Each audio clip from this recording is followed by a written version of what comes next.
Hey everyone, Coach Investor back to another video for today. So, LMND reported earnings. The stock is down around 3% after hours. You might say, oh, why?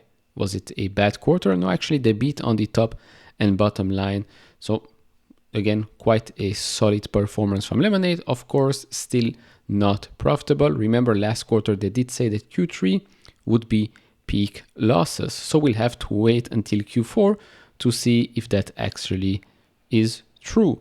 Now, for LMND, there has been some things that have happened during last quarter. They entered the UK market and they entered into a partnership with Chewy. There's also the Investor Day next week, which I was actually invited to go in person. But unfortunately, well, not really unfortunately, but I can't go. I already submitted my question, but I can't go because I'll be in Japan by then. So this quarter, I went through the report pretty quickly. We're going to go over it in just a bit. It's again a solid quarter. Of course, it's still not profitable, and that's something, well, I would like to see in Q4 become a bit better. Now, before we go into that, if you want to support me and this channel, do check out the link down in the description and in the pinned comment to get the top 10 best stocks to buy now, or go to fool.com/couchinvestor. Make sure to check out all the other links in the pinned comment as well. So, first of all, we have in-force premium up 76% to $609 million. By the way, these numbers, yes, the increase year over year is quite big, but remember, this includes Metromile. So that's why you see an increase 76% for in-force premiums. I believe without Metromile, they said it's about 44% year over year, something like that. So still quite good. Then premium per customer, that's up 35% to 343. Total customer is up 30% to 1.7 million, to over 1.7 million, shall I say. Then if we scroll down, we'll touch this number in just a bit. Gross earned premium increased 71% year over year to 136 million. Gross loss ratio is up 17 percentage points year over year to 94%. Way more than the 72%, under 75% that, well, their goal is. And that's also my question during the Investor Day with regards to gross loss ratio. But of course, there were some things that were happening in this quarter that were a bit out of their control, which they discuss right here. So in the most recent earnings call, we noted that we expect the acquisition of Metromile to add something like 3 to 5 percentage points to their loss ratio for the next few quarters. And every now and then a cat event will put an unforeseen dent in their loss ratio.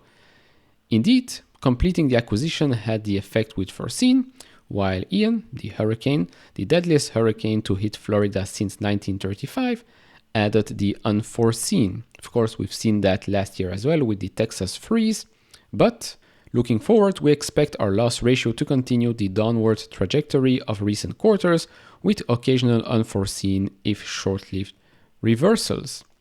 Now, again, they say here the downward trajectory of recent quarter were still far away from that 70-75%. Now, again, of course, sometimes they get hit with such events, but over time, we would like to see their machine learning, their AI really, well, do the work and decrease that. Of course, it's still a young company. Of course, they're still launching in new markets. So that first year is always the most expensive year when it comes to loss ratios. So yes, I'll give them time. But on the other hand, I would like to see Q4 be better when it comes to losses. Now, with regards to spending, they did say that they spent more in Q3 because Q4 is usually the weak quarter. And as they saw this summer, well, the results were much better than expected. They increased spending for Q3, so basically pulling that budget from Q4 to Q3, since Q4 is usually, they say here, most seasonably weak quarter. They drew down marketing resources earmarked for Q4. So, okay, I'm fine with that. They also said that because of the current macro environment, to control the costs, well, they rather keep growing at a normal pace, let's say, and burn less than burn a lot and try and increase that growth in the short term, which in my opinion is much better, because if you burn too much in a short period of time, well, like they say, if you fly too close to the sun, you'll get burned. Then they talk here a bit about the Chewy partnership. So they're working closely with the team at Chewy to integrate the API to start offering Lemonade Pet to their 20 million customers by spring 2023. Now, how will this work? So they say here that Chewy's revenue share compensation consists of a few components, but will be paid out primarily in the form of equity over the term of the contract. This structure aligns our interests, so Lemonade's interest, with Chewy, incentivized to drive sales of Lemonade Pet and deliver long-term growth with minimal cash burn for Lemonade. The minimal cash burn for Lemonade is very important.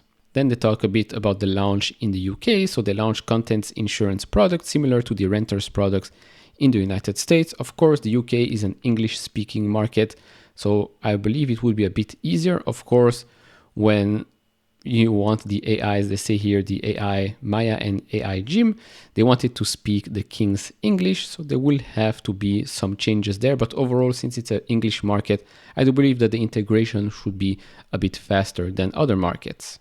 And then the Investor Day, November 15, probably I won't have time to cover this, so, well, sorry about that, but finally some vacation. All right, and now some more details. As always, I would like to see this number be much, much higher. So annual dollar retention is now 84%. It's an increase of 2%, which, okay, I'll take every increase I can get, but still far away from that average, I believe 92, 94% we set in the last quarter. The average in the industry, that is. So still a long way to go. Again, we have to note it's still a very, very young company, so give them time. Then when it comes to revenue, that's now $74 million, increased by 107% year over year, primarily due to the increase of gross earned premium during the quarter, and to a lesser extent, a reduction in the proportion of earned premium ceded to reinsurers. Okay, operating expense was $109.8 million, an increase by 27.4% as compared to $82.4 million in the same quarter 1 year ago. This was primarily driven by increased employee-related expenses, as we've seen with every other company out there. Now, net loss was $91.4 million or negative $1.37 per share, as compared to $66.4 million or negative $1.08 per share in the same quarter last year. Now, with regards to cash and investments, nothing really has changed there. Still approximately $1.1 billion. So still quite a lot of money left. And then when it comes to the guidance, so first of all, for the full year, in-force premium stayed the same because of that weaker Q4 and the pulling of marketing budget from that quarter. So in-force premium stayed the same for the full year, but all the rest has increased a little bit. So gross earned premium increased a little bit, revenue, adjusted EBITDA loss as well. Stock-based compensation remained at 60 million, but as you can see here, weighted total common shares outstanding of approximately 65 million, whereas this quarter and Q4, that is 70 million. So keep an eye on that number. Now, as for Q4, they do expect to grow a little bit quarter over quarter. So in-force premium to come at the midpoint of $613.5 million. Gross earned premium between $147 and $150 million. Revenue between $77 and $80 million. Then adjusted EBITDA loss of the midpoint 63.5 million, which I would like to see how much it was this quarter. So let me scroll. All right, so basically a bit of the same as this quarter. If they can come at the low end, then yes, it will be down quarter over quarter, and obviously that's a positive thing. And now as for stock-based compensation, because obviously that's where the expenses lie. So total stock-based compensation expense 15.6, so an increase year over year. I believe it's also a small increase quarter over quarter. Again, to be expected. We've seen that with every other tech company out there. There's been an increase in hiring. Obviously, in the coming quarters, we should see a decrease if Q3 really is peak losses. But I'm talking also about the whole tech sector, right? Everybody's freezing the hiring process, layoffs, etc. So this should increase, especially next year when you make the year-over-year comparison, should be looking much, much better.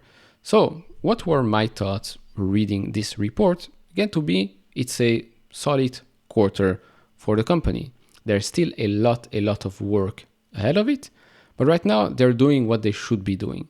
Of course, next quarter, everybody's going to have to look at those losses. If those losses suddenly increase, well, lots of questions will be asked, especially towards management. But as of now, I'm okay. I'm okay with these quarters, these performances in stock prices. I believe it's still down 3% or so right now. Overall, I'm happy, still a small position. Maybe I'll add by the end of the month. We'll see. There are so many companies that are extremely cheap right now. I've made some moves with my portfolio recently. I'll share it at the end of the earnings season. But right now, that's about it for Lemonade. I'll cover more companies in the coming days. Let me know if you have any company that you would like me to cover. Of course, there's going to be Fiverr, Unity, maybe Disney. We'll see about that. I know that they missed, but do share your thoughts and comments down in the comments below. If you enjoyed this type of videos, leave it a thumbs up. If you haven't subscribed to this channel, maybe that subscribe button, and I'll see you all in the next one. Bye bye.